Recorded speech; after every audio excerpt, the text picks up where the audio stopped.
Hey guys, welcome back to the channel and back to this series Read and Review. This is a new series, episode 2, where I'll be reading through finance, self-development and mindset books and basically giving you an overview of the whole book itself, chapter by chapter. So each episode is a new chapter and I highlight my favorite phrases or my favorite quotes in the book and I'll read them back to you and basically explain them to you a little bit, and we just do an overview of the whole chapter until we get through to the end. And then at the end of the series, I'll recommend the book and I'll rate it out of 10. And you guys in the comment can leave me recommendations for the next book that you want me to read and review. So we're on to episode 2, chapter 2 now of Think and Grow Rich. Chapter 2, Desire, the starting point of all achievement, the first step to riches.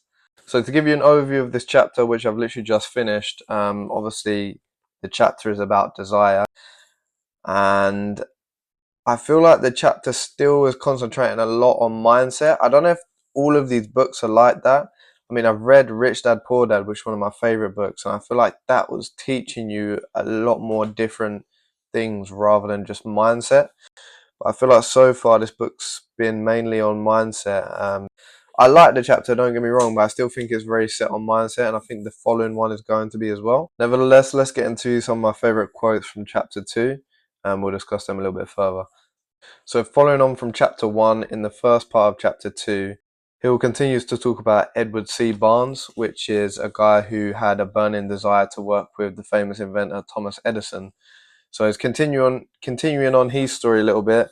Basically explains how he went there to work with him, and then 5 years passed before he had the opportunity to actually get in there as a partner, because he didn't want to be an employee, he wanted to be his partner. So 5 years had passed of him being an employee before he had the opportunity to become a partner.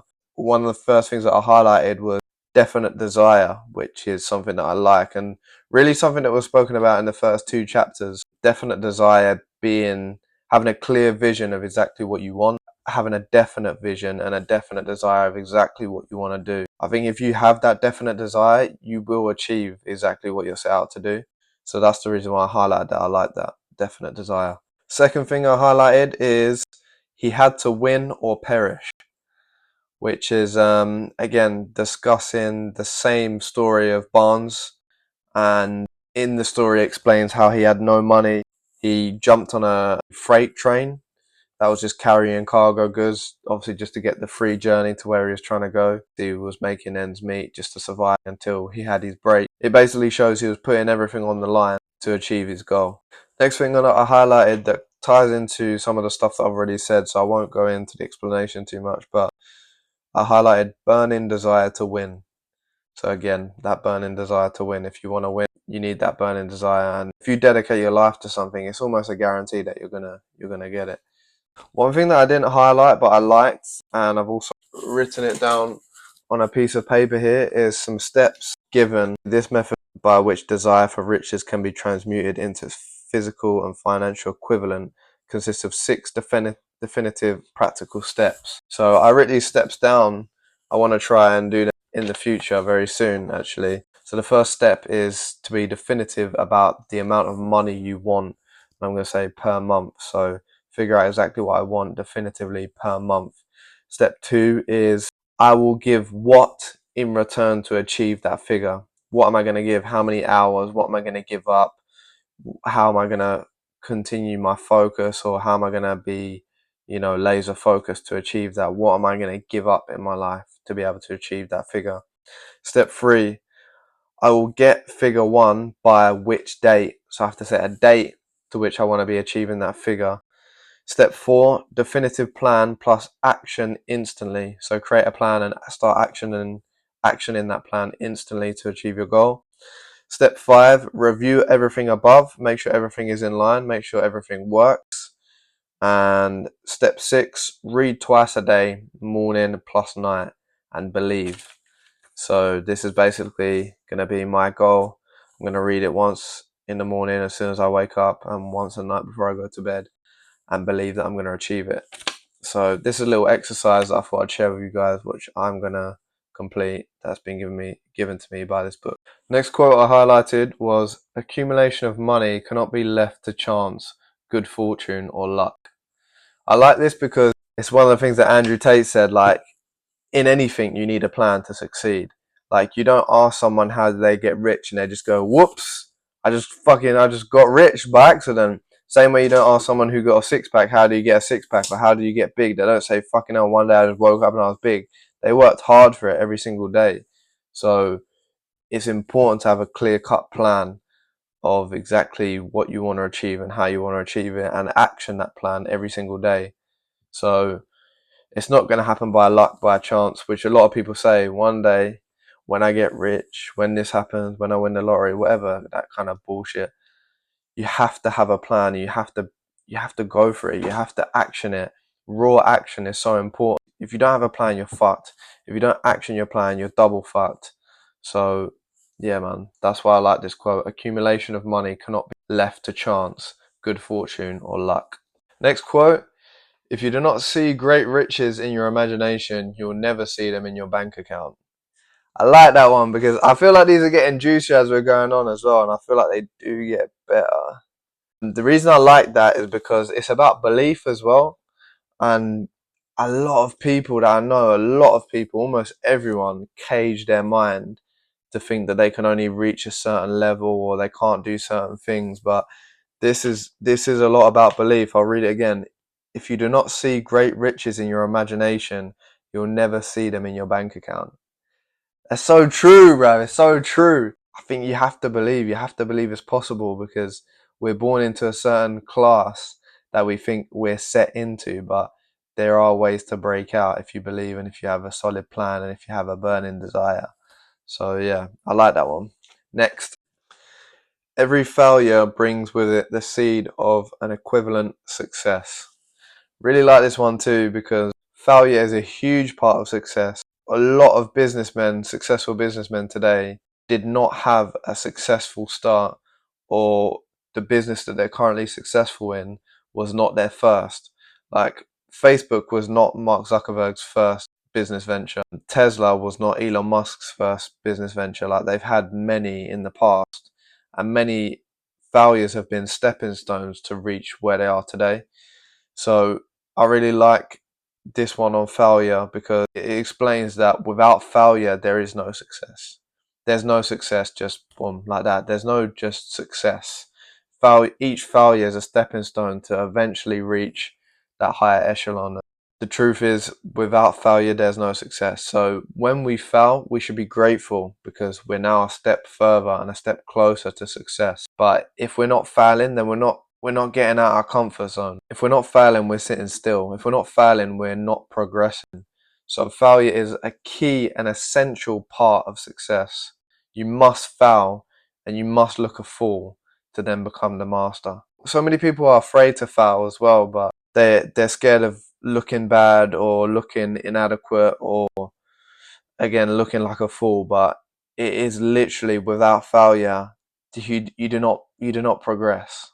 Without failure you do not progress. You should embrace failure as part of life. Failure is great. Failure is excellent. When you fail, you should be happy because you should know that you've now got that step further. Obviously, failure in the right context, right? And failures that you learn from. It can't be a failure that you keep repeating over and over and over again because then you're not learning. Failures that you learn from that allow you to move to the next level are failures that we should be grateful for. Next quote. No one is ever defeated until defeat has been accepted as a reality. So this is so true because defeat is also a mindset in essence. You can experience defeat and you can experience bad part of your life or of your career or of your journey. If you lose a battle, it doesn't mean you lost the war. So you can have defeat and again that will be a failure. But as long as you use that defeat for the correct direction, then the defeat is no more than another stepping stone in your journey. So defeat and quitting is the same as failure. You could fail and quit and fail and say you're not good enough, or fail you say I'm not going to do that again. Or you could fail and say let's try again but a little bit different. Or fail and say okay, I see where I went wrong. Again, in the future I won't make that same mistake. So failure almost goes hand in hand with defeat, right? Failure is a type of defeat. It only becomes a reality when it's accepted in the mind. So after an amazing section on Arnold Schwarzenegger, we're going to go on to the next quote that I've highlighted. This is a section actually that I've highlighted, and it says, "There is a difference between wishing for a thing and being ready to receive it. No one is ready to receive a thing until he believes he can acquire it. The state of mind must be belief, not mere hope or wish. Open-mindedness is essential for belief. Closed minds do not inspire faith, courage, or belief." And the reason why I highlighted this one, I wanted to really emphasize the closed minds part, and it's something that I just touched on a moment ago about having a cage around your mind that doesn't allow you to progress because you think, no, I could never do that, or that's not for me, I'm not good at that. But really and truly, if you believe, if you absolutely believe, then there's nothing that you can't do. Nothing is impossible. And again, it's about having that mindset that is ready to receive the blessings or receive the success, gain the relevant knowledge to be able to move on to the next step, or ready to take that next step, or ready to receive those riches, or ready to make that sale, or ready to gain that customer. Like, you have to be in the mindset that says, I'm going to do this, not I'm not sure if I can do this, I probably won't be able to do this. If you think you probably won't be able to do it, you probably won't be able to do it. If you think that you can do it, you can definitely do it. But yeah, belief is essential for success. So in the final sector of this chapter, we have a really touching story of the author's son who was born with a hearing defect and basically was born with no ears. And they explain how they outwit Mother Nature by being determined and having a burning desire to allow him to hear properly, despite not having ears, despite having a skull that doesn't have this part, no ear on the outside and no ear hole on the inside for his skull neither. In the end, spoiler alert, they managed to sort out a hearing aid that allowed him to hear. But here are some quotes from that sector of the book. "Our only limitations are those we set up in our own minds." I won't dive in on that one because I've already touched on having a caged mind, so that kind of ties in with that. "Truly, my own son has taught me that handicaps can be converted into stepping stones on which one may climb towards some worthy goal, unless they are accepted as obstacles and used as alibis." This almost ties back into the caged mind thing. I think one thing that's important to highlight is the fact that his son actually had a medical defect. He had a mutation or whatever it was with his ear, with his skull, that wasn't allowing him to hear because he didn't have an ear, he didn't have an ear hole. And they could have easily went through life trying to explain to him, whether it be sign language or through words or whatever it may be, saying why he can't hear, why he can't do this, why he can't do that. But they refused and said, you will hear one day, you will be able to hear and speak one day, you won't be on mute.